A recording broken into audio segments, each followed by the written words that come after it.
నమస్కారం. లక్ష్మి చెప్పే కథలకు స్వాగతం. వీణులతో వీక్షించటానికి సిద్ధం కండి. ప్రియ సఖులు, ఇప్పుడు మనం ప్రముఖ రచయిత్రి శ్రీమతి అత్తలూరి విజయలక్ష్మి గారు రచించిన ఆగదిలో ధారావాహిక నుండి 6వ భాగం వినేద్దామండి. ప్రస్తుతం అరుంధతి అద్దుకుంటున్న ఇల్లు 2 ఏళ్ల క్రితం తీసుకున్నారు. అంతకుముందు ఒక గది, కిచెన్ మాత్రమే ఉండేది. ప్రియ చదువుకోవటానికి ఇబ్బందిగా ఉందని 2 గదులున్న పోర్షన్ తక్కువ అద్దెలో దొరికితే షిఫ్ట్ అయ్యారు. అదే రామశాస్త్రి ఇల్లు.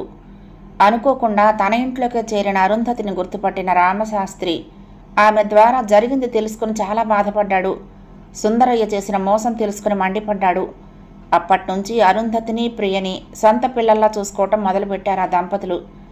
ఆ క్రమంలోనే ప్రియ ఉద్యోగం చూసుకుని హైదరాబాద్ బయలుదేరటం, సుందరయ్య ఇంట్లో పాగా వేయటానికి ప్లాన్ చేయటం తెలుసుకుని తన మీద వాళ్లకున్న గౌరవాన్ని ఉపయోగించుకున్నాడు. స్వదస్తూరితో ఆయన ఓ లేఖ రాసిచ్చాడు ప్రియకి. వాళ్ళకి ఏం చెప్పాలో, ఎలా చెప్పాలో అన్నీ దగ్గరుండి చెప్పి పంపించాడు. మెయిల్ చదవటం పూర్తయ్యాక ప్రియ రెస్ట్ రూమ్కి వెళ్ళి మొహం కడుక్కొని వచ్చి పౌడర్ రాసుకుంది. జుట్టు సరిచేసుకుని మనసు దిటవు చేసుకుని తిరిగి సీటు దగ్గరికి వెళ్ళిపోయింది. సెల్లో సుమతి నెంబర్ నొక్కింది. అమ్మమ్మగారు, నేను ప్రియను అంది. సుమతి ఆనందంగా, చెప్పమ్మా, ఎలా ఉన్నావు, ఏంటి సంగతులు అంది. నేను బాగున్నానమ్మమ్మ, సాయంత్రం మీ దగ్గరకు వస్తున్నాను, కొంచెం త్వరగా బయలుదేరి వస్తాను అంది. అలాగే తల్లి, తప్పకుండా రా ఆప్యాయంగా ఆహ్వానించింది సుమతి. ఈనాటి బంధం అమ్మమ్మగారు, మీతో మాకు దీన్నేనా పెద్దవాళ్ళు రుణానుబంధం అంటారు? మీరెవరు అసలు? మాకెందుకింత సహాయం చేశారు? ఇంకా చేస్తూనే ఉన్నారు. కళ్ళు చెమ్మగిలుతూ ఉంటే కుర్చీలో వెనక్కి వాలింది ప్రియ. ఆ సాయంత్రం సుమతి ఇంటి ముందు ఆటో దిగుతూ అనుకుంది, పాణి విషయం నేను ఎలా ప్రస్తావించనబ్బా అని. అయితే ప్రియని ఇబ్బంది పెట్టకుండా సుమతే మధురంగా నవ్వుతూ గేట్లో నుంచే భుజం మీద చెయ్యేసి లోపలికి తీసుకువెళ్ళింది. ఇక్కడికి వచ్చిన రోజు వచ్చావు, మళ్ళీ ఇవాళ వస్తున్నావు, అంత బిజీగా ఉన్నావా ప్రియ? ఆప్యాయంగా అడిగింది. బిజీ అంటే అదేం లేదు, కానీ టైం సరిపోవటం లేదు. ఆఫీస్కి ఇంటికి చాలా దూరం, టైం అంతా దాదాపు ట్రాఫిక్లోనే అయిపోతుంది అంది ప్రియ. సరేలే, ఫ్రెష్ అప్ అవుతావా? వెళ్ళు, వేడివేడి బజ్జీలు చేసి పెడతాను టవల్ చేతికిస్తూ అంది సుమతి. నేను ఫ్రెష్గానే ఉన్నాను అమ్మమ్మగారు, తాతగారు లేరా? చుట్టూ చూస్తూ అడిగింది ప్రియ. లేరమ్మా, అపార్ట్మెంట్స్ మీటింగ్ ఉంటే వెళ్ళారు, వచ్చేస్తారులే. దా, నేను బజ్జీలు వేస్తూ ఉంటాను, నువ్వు కబుర్లు చెప్తూ గాని అంటూ వంటగది వైపు దారితీసింది సుమతి. ప్రియ ఆవిడ్ని అనుసరిస్తూ అంది. ఆ ఇంట్లో నుంచి ఈ ఇంట్లోకి వస్తే భూగర్భంలో నుంచి స్వర్గానికి వచ్చినట్టుంది. బాబోయ్, ఏమి ఇల్లది! ఆ ఇంటిని ఓ కొలిక్కి తీసుకురావడానికి తల ప్రాణం తోక్కొచ్చింది నాకు. ఎంత వాసన అమ్మమ్మ! మొదటి రోజు లోపలికి వెళ్ళగానే కాసేపు కూడా ఉండలేకపోయాను. శనగపిండిలో ముంచిన బంగాళదుంప చిప్పు కాగిన నూనెలో వేస్తూ అడిగింది సుమతి. నువ్వు తీసుకొచ్చిన సంస్కరణలు చూసి వాళ్ళు గుండెలు బాదుకున్నారా అంది. చాలా గొడవ చేశారు, కానీ బాగానే మేనేజ్ చేయగలిగాను. కాస్త ఇప్పుడిప్పుడే మాట్లాడుతున్నారు నాతో నవ్వింది ప్రియ. నువ్వు చాలా గొప్పదానివి ప్రియ. వాళ్ళలాంటి వ్యక్తుల్ని అంత తొందరగా సంస్కరించావంటే నీ సహనాన్ని మెచ్చుకుంటున్నాను అంది. వాళ్ళు కూడా చాలా హెల్ప్లెస్ కండిషన్లో ఉన్నారమ్మమ్మ. ఈ వయసులో కూడా పంతాలు పగలు పెట్టు కూర్చుంటే వాళ్ళ జీవితం గడిచేదెలా? రేపు ఏ అర్ధరాత్రో వాళ్ళల్లో ఒకళ్ళు గుట్టుక్కుమన్నా ఎవరితోనూ సత్సంబంధాలు లేనప్పుడు ఎవరు మాత్రం వాళ్ళకి సాయం చేయగలరు? ఈ వాస్తవం వాళ్ళు ఇప్పుడిప్పుడే గ్రహిస్తున్నారేమో అనిపిస్తోంది అంది ప్రియ. జీవితం చివరంచు మీద నిలబడ్డారు. ఏ క్షణమైనా పడిపోవచ్చు. పట్టుకోవటానికి 2 చేతులు కావాలి. వాళ్ళు అది అర్థం చేసుకుంటే చాలు. బజ్జీలు ప్లేట్లో పెట్టి అందిస్తూ అంది సుమతి. ఏం చేసినా ఆ గది తాళం మాత్రం తీయటం లేదమ్మమ్మ. ఆ గదిలో ఏదో జ్యువెలరీ ఉందంటోంది గౌరీ చెప్పింది. గౌరీ ఎవరు? వాళ్ళ పని మనిషి. భలే మనిషిలే, వాళ్ళకి తానే కరెక్టు, దబాయించేస్తుంది నవ్వింది సుమతి. ఆ గది తాళం తీయించాలి, సమయం కోసం చూస్తున్నాను అంది ప్రియంవాద. జ్యువెలరీ నిజంగానే ఉందా? నిజంగా ఉన్నా లేకున్నా ఆవిడ జ్యువెలరీ నాకెందుకమ్మమ్మా? వాళ్ళనే ఏమైనా చేసుకొని. బంగారం లాంటి మా అమ్మ జీవితాన్ని బలి తీసుకున్న వాళ్ళ సంపదలు మాకు అవసరం లేదు. కానీ అంకుల్ అన్నట్టు అమ్మకు నీడ ఏర్పాటు చేయడానికి మాత్రమే నేను ఇంత కష్టపడుతున్నాను.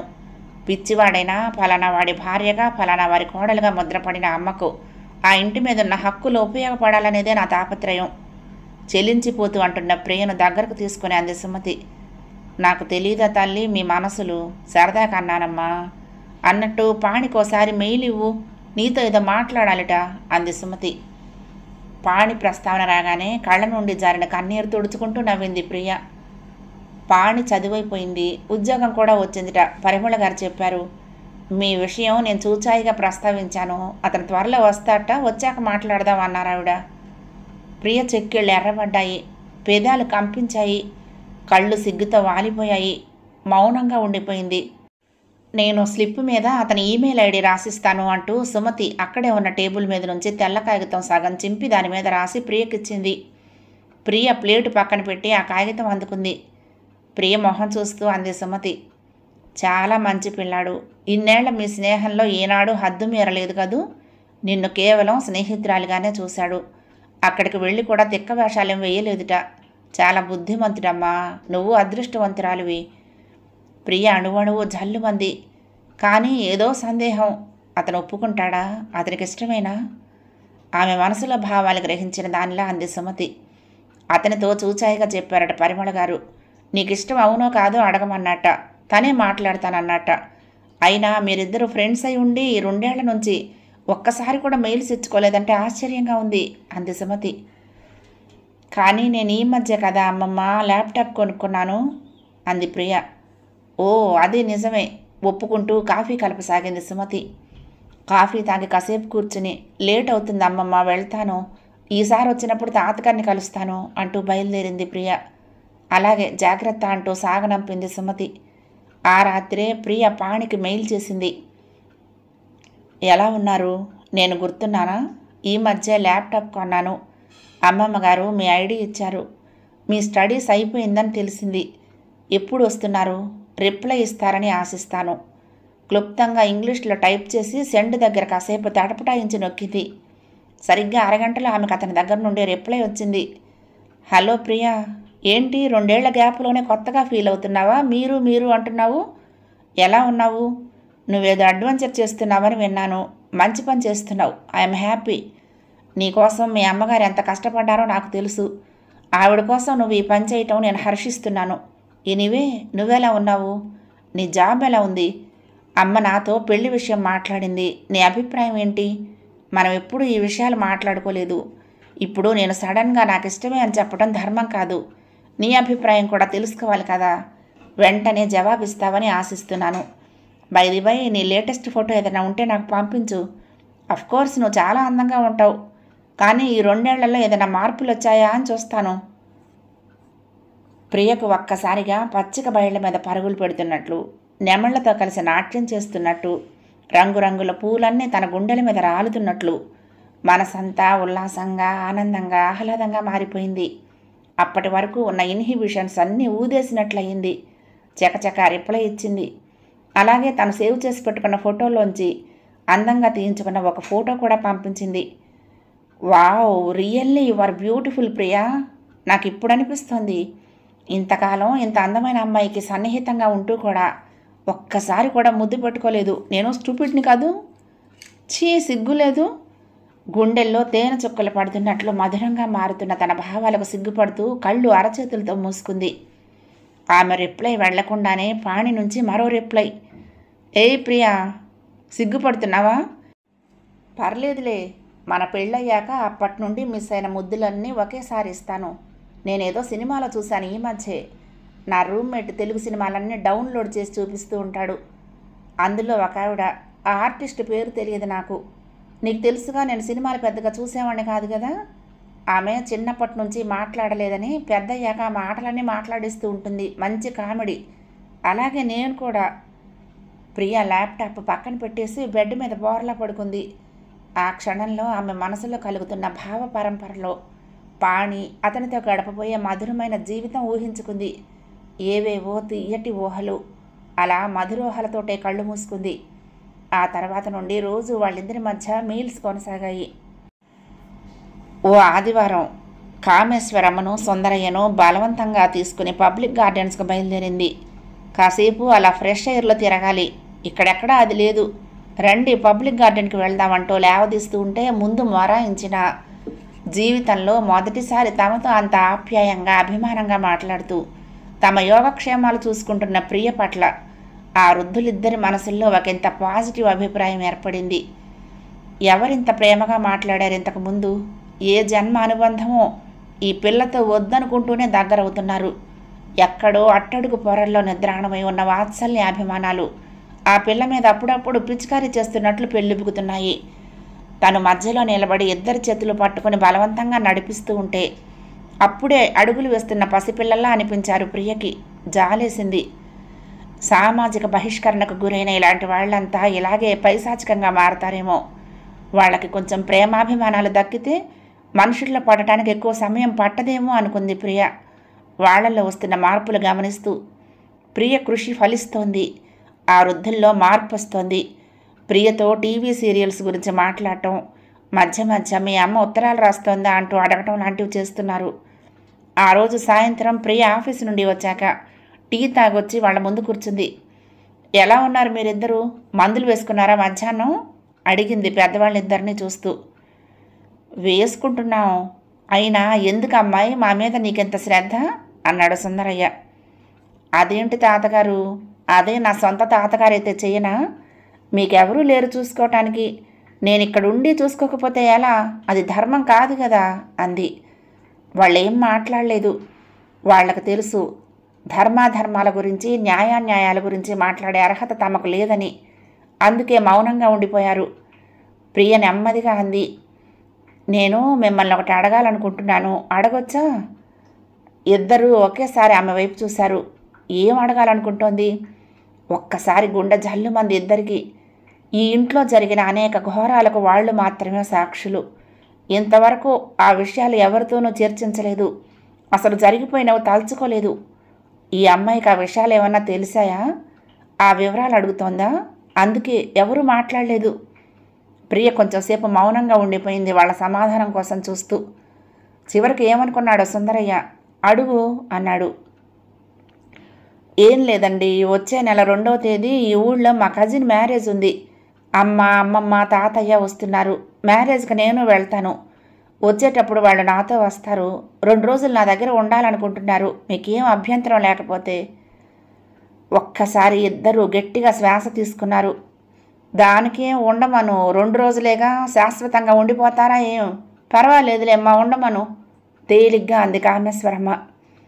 ప్రియకు మతిపోయినంత పని అయ్యింది ఆవిడంత ఈజీగా ఒప్పుకోవడంతో. ఎందుకు, ఇంకెవరూ లేరా? అంతమంది ఇక్కడెక్కడ ఉంటారు? వగైరా ప్రశ్నలు వేస్తుందేమో అనుకుంది. అమ్మో, ఈవిళ్ళలో చాలానే మార్పు వచ్చిందే అనుకుంది.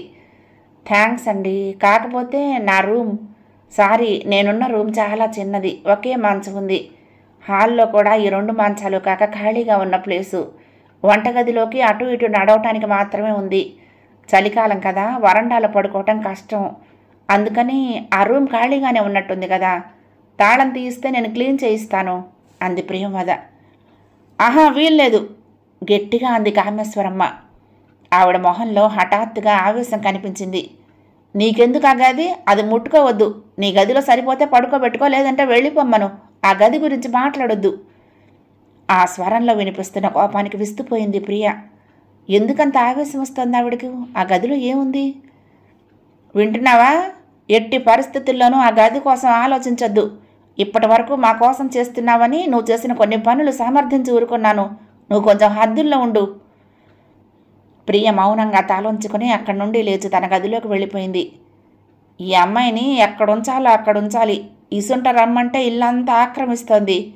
ఆవిడ గొంతు ఇంకా వినిపిస్తూనే ఉంది. ఆపరేషన్ 4 విఫలమైంది అనుకుంది ప్రియ. ఆ రోజు నవంబర్ 2వ తారీఖు శనివారం ఉదయం 9:30 అయింది. సుందరయ్య స్నానానికి బాత్రూంలోకి వెళ్ళిపోయాడు. కామేశ్వరం అప్పుడే స్నానం చేసి తయారై వచ్చి కుర్చీలో కూర్చుంది.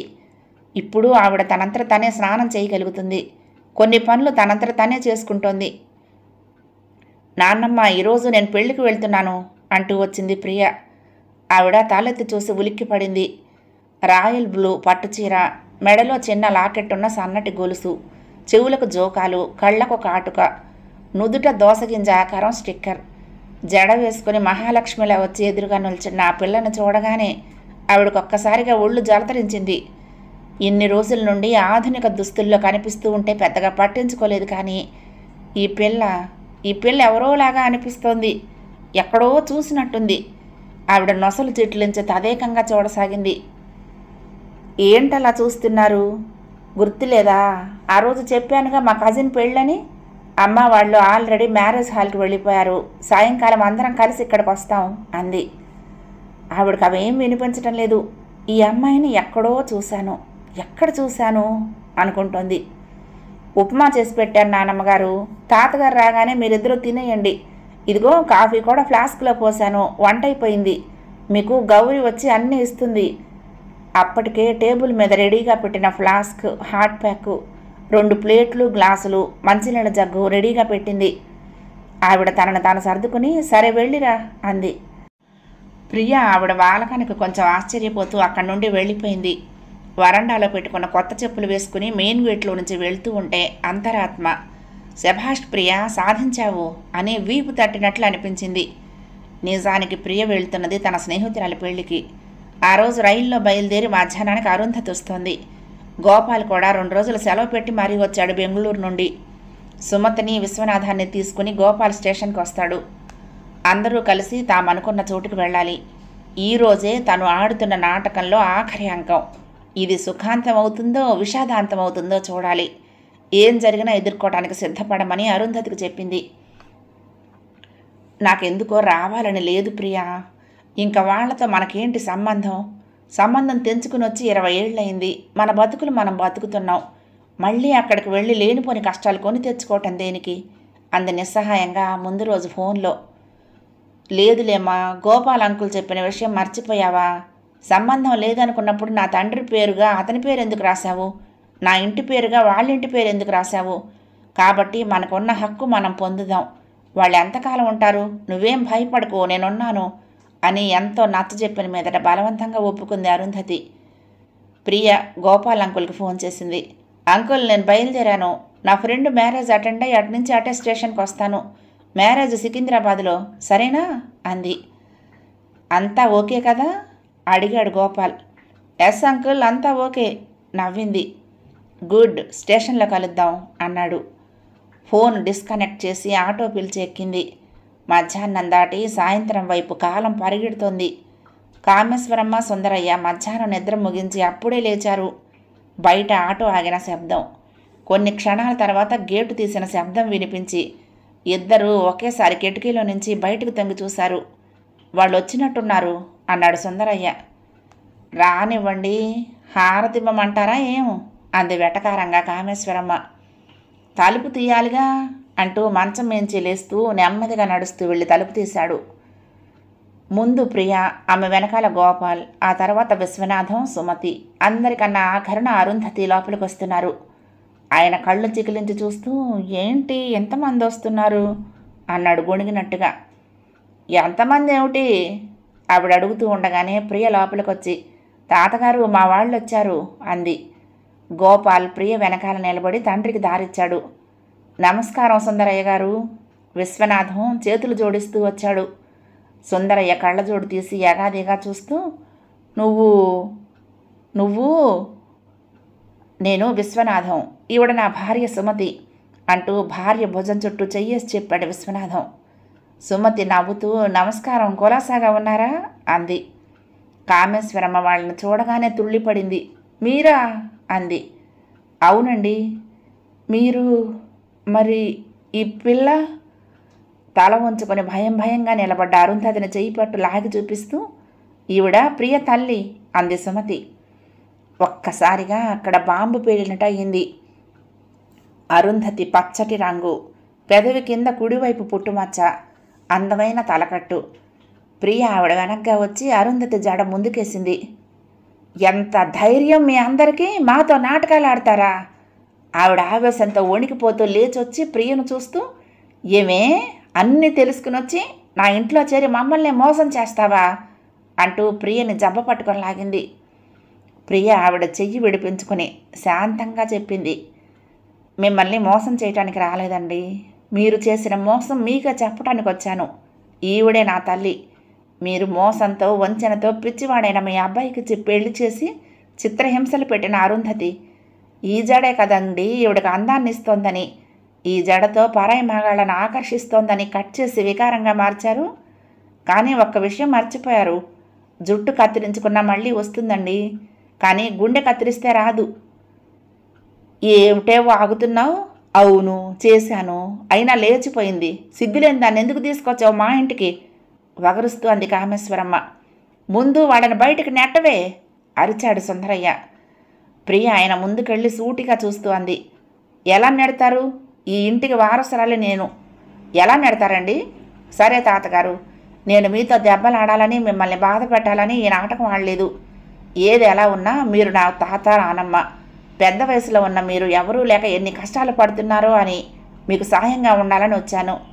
అలాగే నా తల్లి మీద మీరు వేసిన నిందలన్నీ అబద్ధాలని, నా తల్లి పవిత్రురాలని మీకు తెలియచేయాలని వచ్చాను. ఇప్పుడు చెప్తున్నాను వినండి. మా అమ్మ ఎవరితోనూ లేచిపోలేదు. మీరు తనని చంపేస్తారని భయపడి వెళ్ళి దేవతలను ఆశ్రయం కోరింది. వాళ్ళు మాకెందుకు ఈ తంట అనుకోకుండా పెద్ద మనసుతో మా అమ్మని ఓ సురక్షితమైన చోటుకు చేర్చారు. అలాగే మీ కొడుకు శాడిజానికి బలైపోతున్న నన్ను కాపాడి లక్ష్మమ్మ అనే ఒక పని మనిషి ద్వారా, వింటున్నారా? ఆమె కేవలం పని మనిషి, కానీ ఆమె మనసు ఎంతో ఎంతో ఉన్నతమైంది. అలాంటి మనిషి ద్వారా నన్ను మా అమ్మ ఒడికి చేర్చింది. మా అమ్మ పెళ్లి చేసుకుని హాయిగా ఉండొచ్చు, ఎవరూ అభ్యంతరం పెట్టేవాళ్ళు లేరు. కానీ చేసుకోలేదు. తన సుఖాన్ని తన ఆనందాన్ని నా కోసం వదులుకుని నానా కష్టాలు పడి నన్నెంత దాన్ని చేసింది అంటూ కుడి చేత్తో తనని తాను నిలువునా చూపించింది ప్రియ. మీరు అనుకున్నట్లు మా అమ్మ లేచిపోయి ఉంటే ఎవరితో అయితే లేచిపోయిందని అన్నారో ఆయనే నాకు తప్పకుండా తండ్రి అయ్యేవాడు. కానీ నీతి నిజాయితీ ఉన్న మనిషి కాబట్టి నాకు మేనమామయ్యాడు. అతనే ఈయన అంటూ గోపాల్ చెయ్యి అందుకుంది. అక్కడ సూది పడినా వినిపించేంత నిశ్శబ్దం ఆవరించింది. సుమతి మృదువైన స్వరంతో చెప్పసాగింది. కామేశ్వరమ్మ గారు, మీరు ఈ అమ్మాయికి చేసిన ద్రోహానికి ఈమె ఏమైనా చెయ్యొచ్చు. ఒక ఆడపిల్ల వెళ్ళి పోలీసులకి తనకు జరిగిన అన్యాయం గురించి చెప్తే 5 నిమిషాలు కూడా ఆలస్యం కాకుండా వచ్చి అరెస్ట్ చేసేవాళ్ళు మిమ్మల్ని. కానీ ఆ పని చేయలేదు. తన క్షేమం, తన బిడ్డ క్షేమం తప్ప మరేమీ ఆలోచించలేదు ఈ అమ్మాయి. సుందరయ్య గారు, ఆవిడకు తెలియకపోయినా మీకు అంతో ఇంతో చట్టం గురించి తెలిసే ఉండొచ్చు. చట్టం ఆడపిల్లలకు ఎంత అనుకూలంగా ఉందో మీకు తెలుసు. ఆ చట్టాన్ని ఈ అమ్మాయి ఉపయోగించుకొని మిమ్మల్ని అరెస్టు చేయించలేదంటే అది ఆ అమ్మాయి మంచితనం తప్ప మరేం కాదు. ఏ రోజైనా ఈ అమ్మాయి మీరు పెడుతున్న చిత్రహింసలు మాకు చెప్పినా మేమైనా పోలీస్ రిపోర్ట్ ఇచ్చి ఉండేవాళ్ళం. కానీ ఏనాడు నోరు విప్పి చెప్పుకోలేదు ఈ పిల్ల, తెలుసా? ఇద్దరూ నోట మాట రానట్లు శిలల్లా కూర్చున్నారు. విశ్వనాథం అన్నాడు. సుందరయ్య గారు, మనిషి సంఘజీవి. సంఘంలో ఒకడిగా బతుకుతూ సంఘంతో మామేకమైపోతే ఆ సంఘమే చివరిదాకా తోడొస్తుంది. కానీ మీరిద్దరూ తోటి మనుషులకు దూరంగా ఒంటరిగా బతికారు. జీవితంలో అనేక సమస్యలు వస్తూ ఉంటాయి, పోతూ ఉంటాయి. అవి ఎదుర్కోవాలన్నా వాటితో పోరాడాలన్నా మరో తోడు కావాలి. ఆ తోడు మీ చుట్టూ ఉన్న సమాజం నుంచే వస్తుంది. పిల్లలు సరిగ్గా పుట్టకపోవటం మీ నేరం కాదు. అందుకని వాళ్ళని ద్వేషించి మిమ్మల్ని మీరు ద్వేషించుకుని మీ చుట్టూ ఉన్న వాళ్ళని ద్వేషించి జీవితం అంతా ద్వేషపూరితం చేసుకుని మానవత్వం చంపేసుకుని రాక్షసుల్లా బతికారు. ఈ జీవితంలో మీరేమైనా సుఖపడ్డారా? వెనక్కు తిరిగి చూసుకుంటే మర్చిపోలేని మధుర జ్ఞాపకాలంటూ మీకేమైనా ఉన్నాయా? అసలు మనుషుల్లా బతికారా? నేను అర్థం చేసుకోగలను మీ బాధ. కానీ అర్థం చేసుకుని మిమ్మల్ని ఓదార్చి మీకు కొంత మనశ్శాంతినిచ్చే అవకాశం మీరెవరికైనా ఇచ్చారా? అయిన వాళ్లతో వేరుపడ్డారు. మిత్రులు అనేవాళ్ళు లేకుండా చేసుకున్నారు. చుట్టుపక్కల వాళ్ళను శత్రువుల్లా చూశారు. ఈ ప్రియ మీ దగ్గరకు రాకముందు మీరు ఎలా బతికారు, ఇప్పుడు ఎలా బతుకుతున్నారు? ఒక్కసారి మీ మనసులో ఉన్న ద్వేషాన్ని పక్కన పెట్టి ఆలోచించండి. తేడా మీకే తెలుస్తుంది. ఈ అమ్మాయిని చూడండి, కళ్ళు తెరిచి చూడండి, మీ మనోనేత్రంతో చూడండి, మనుషుల్లా చూడండి. అరుంధతిని వాళ్ళ ముందుకు లాక్కొచ్చి మాట్లాడసాగింది సుమతి. ఇంత మనోహరమైన రూపం ఉన్న ఈమెకు మంచి అబ్బాయి లభించేవాడు కాదా? మీ స్వార్థం కోసం ఈ అమ్మాయి జీవితాన్నే బలి తీసుకున్నారు. పోనీ పెళ్లి చేశాకైనా ఆ అమ్మాయిని మనిషిలా చూసారా? కొంచెం ఆప్యాయత, కొంచెం అభిమానం చూపించి ఉంటే తన రాత ఇంతే అనుకుని చివరి దాకా ఉండేది కాదా ఈ సుగుణమూర్తి? అంది సుమతి. ఆపండి! సుందరయ్య 2 చేతులు ఎత్తి తల మీద పెట్టుకొని తల ఉంచుకుని వణుకుతున్న స్వరంతో అన్నాడు. ఆపండి, దయచేసి ఆపండి. చాలు, ఇంకా చాలు. నిజమే, మేం చాలా చాలా ఘోరాలు చేశాం. మేం ఘోరాలు చేస్తున్నామని తెలుసు. అందుకే అందరూ మమ్మల్ని నేరస్తులుగా చూస్తారనే ఇలా 4 గోడల మధ్య మమ్మల్ని మేము బందీలుగా చేసుకున్నాం. మీరన్నట్లు సమాజానికి దూరంగా, సమాజంతో వెలివేతకు గురై బతికాం. మమ్మల్ని ఇలాగే బతకనివ్వండి, వెళ్ళండి అన్నాడు. లేదండి, సమాజం మిమ్మల్ని వెలివేయలేదు, మీరే సమాజాన్ని వెలేశారు అన్నాడు విశ్వనాథం. కామేశ్వరి తలెత్తింది. ఆవిడ కళ్ళు గాజు కళ్ళులా ఉన్నాయి. ఏ క్షణంలోనైనా ఆమె కళ్ళు తిరిగి పడిపోతుందేమోనన్నట్టుంది. ఆవిడని అలా చూడగానే సుమతి మనసు ఆర్ద్రమైంది. దగ్గరికి వెళ్ళబోతూ ఉంటే ఆవిడ 2 చేతులు ఎత్తి దండం పెట్టింది. ఇంకేం మాట్లాడొద్దు, మేము సిద్ధంగా ఉన్నాం, మమ్మల్ని జైలుకు పంపించండి అంది. అంత మాట ఎందుకండి? గతం గతః. ఏది ఎలా ఉన్నా వీళ్ళిద్దరూ మీ వంశంలో వాళ్ళు, మీ కుటుంబంలోని వ్యక్తులు, మీ వాళ్ళు. ఆవిడ సుమతికి దూరంగా జరిగి మొహం పక్కకు తిప్పుకుంది. ఆవిడ అలా తిప్పుకోవటంలో ఇంకా నాకేం చెప్పొద్దు అన్న భావన కనిపించి సుమతి భర్త వైపు చూసింది. ఆయన పెదవి విరిచాడు. గోపాల్ ప్రియంవద వైపు చూశాడు. ప్రియంవద దృఢంగా స్థిరంగా అంది. రండి అమ్మమ్మగారు, లోపలికి రండి తాతగారు, అంకుల్ మీరు కూడా అంటూ అరుంధతి చేయి పట్టుకుని రామ్మా అంటూ నెమ్మదిగా లోపలికి తీసుకొచ్చింది. సుందరయ్య, కామేశ్వరమ్మ నోట మాట రానట్లు నిలబడిన చోటే మ్రానపడిపోయారు. వాళ్ళకేం జరుగుతుందో అర్థం కాలేదు. ఎవరు వీళ్ళంతా? ఇప్పుడు ఎందుకు వచ్చారు? ఏం చేయబోతున్నారు? ఏంటి ఈ దండయాత్ర? ఇద్దరూ ఒకళ్ళనొకళ్ళు చూసుకుంటూ చేష్టలుడుగు చిత్తరువులైనారు. వాళ్ళని అలా చూసి కంగారుగా అంది అరుంధతి. లోపలికెందుకు ప్రియా, వాళ్ళు రమ్మనకుండానే మేము వెళ్ళిపోతాం. ఇప్పుడే కదమ్మా వాళ్ళకి బ్రెయిన్ వాష్ అయ్యింది, అయినా వాళ్ళ పర్మిషన్ ఎందుకు? ఇది మనిల్లు, పద అంది మొండిగా. గుడ్ ప్రియా, ఇదే స్పిరిట్, ఇదే ధైర్యం నేను ఆశిస్తున్నాను అన్నాడు గోపాల్ నెమ్మదిగా. వదిలే, కాసేపు అలా వాళ్ళని వదిలే, నువ్వు లోపలికి పద, కాసేపు అయ్యాక వాళ్లే సర్దుకుంటారు అంది సుమతి.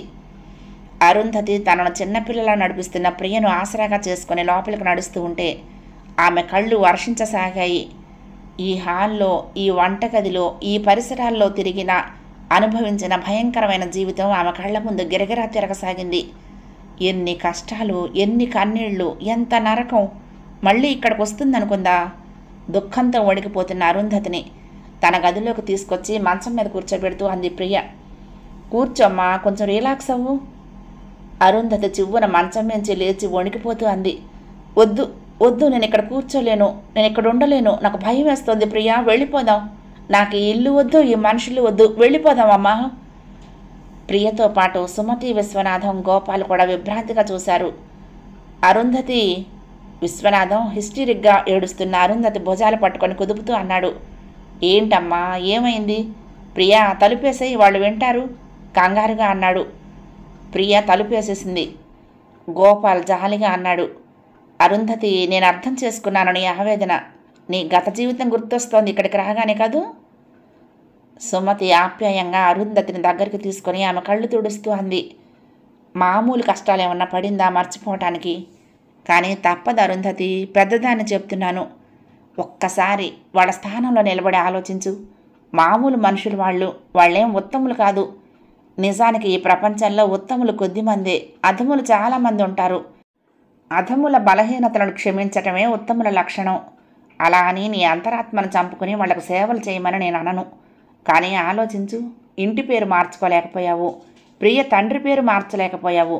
అలాంటప్పుడు నీకున్న హక్కును ఎందుకమ్మా వదులుకుంటావు అంది. హక్క? విరక్తిగా నవ్వింది అరుంధతి. హక్కు కోరుకునేటప్పుడు బాధ్యత తీసుకోవాలి కదా పిన్ని. వాళ్లకు సేవలు చేసేంత పెద్ద మనసు నాకు లేదు. ఈ ఇల్లు నాకు దెయ్యాల కొంపలా అనిపిస్తోంది, పిశాచాలు తిరుగుతున్నట్టు, అవన్నీ నా గొంతు పిసుకుతున్నట్టు అనిపిస్తోంది పిన్ని, నాకు భయంగా ఉంది అంది అరుంధతి. నీ ఇష్టం అరుంధతి, నిన్ను బలవంతం చేయటం మా అభిమతం కాదు. నువ్వు ఈ ఇంటి నుంచి బయటకు వచ్చినప్పుడే మరొక పెళ్లి చేసుకుని ఉంటే కథ వేరుగా ఉండేది. చేసుకోలేకపోయావు. కారణం ఏంటి చెప్పు అంది సుమతి. అరుంధతి మాట్లాడలేదు. ఈ పిల్ల కోసమేగా పిచ్చిదానా, తల్లిగా ఈ పిల్ల భవిష్యత్తు కోసం నువ్వెంత ఆరాటపడ్డావో, మరిప్పుడు ఎదిగిన కూతురిగా నీకోసం అది తపన పడటంలో తప్పుందా అంది సుమతి. అరుంధతి, మన వివాహ వ్యవస్థ గొప్పదో కాదో నేను చెప్పలేను, కానీ బలీయమైందని మాత్రం చెప్పగలను. అందుకే నువ్వు రామ్ భట్ల వారి కోడలుగానే ఉండిపోయావు, చూసావా అన్నాడు విశ్వనాథం. అరుంధతి 2 చేతుల్లో మొహం దాచుకుని వెక్కి వెక్కి ఏడవసాగింది. ప్రియ కూడా తల్లి పరిస్థితి చూసి ఏడవసాగింది. 6వ భాగం సమాప్తం. ప్రియ సఖులు, 7వ భాగంలో ఈ ధారావాహిక ముగింపుని వినేద్దామండి. ఈ కథ మీకు నచ్చితే తప్పకుండా లైక్ చేయండి, షేర్ చేయండి, కామెంట్ చేయండి, సబ్స్క్రైబ్ చేసుకుని నన్ను ఎంకరేజ్ చేయండి. ఉంటానండి. ప్రేమతో లక్ష్మి, కృష్ణాతీరం దుర్గమ్మ సన్నిధానం. నమస్తే.